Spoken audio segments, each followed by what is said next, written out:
झोपेतून उठलो ना तेवढ्यात रेश्मा दिदी आणि वर्षाचा कॉल आला रक्षाबंधनच्या शुभेच्छा द्यायला आणि म्हणाल्या, तुला राखी पाठवता आली नाही पण पैसे पाठवलेत, राखी घे आणि बांध. मग काय, लगेच फ्रेश व्हायला गेलो आणि निघालो सुपर मार्केटकडे. का ते राखी खरेदी करायला.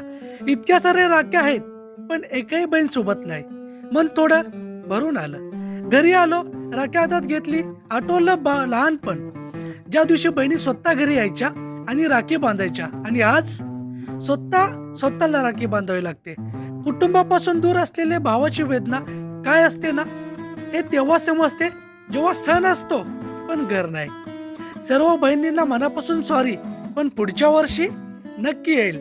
एकट्याने नाही, सर्वांसोबत रक्षाबंधन सेलिब्रेट करायला. सर्वांना मनापासून रक्षाबंधनच्या खूप खूप शुभेच्छा. आणि जर तुम्ही आपल्या चॅनलवर नवीन असाल तर चॅनलला सबस्क्राईब करा आणि व्हिडिओला लाईक करा. Thank you so much.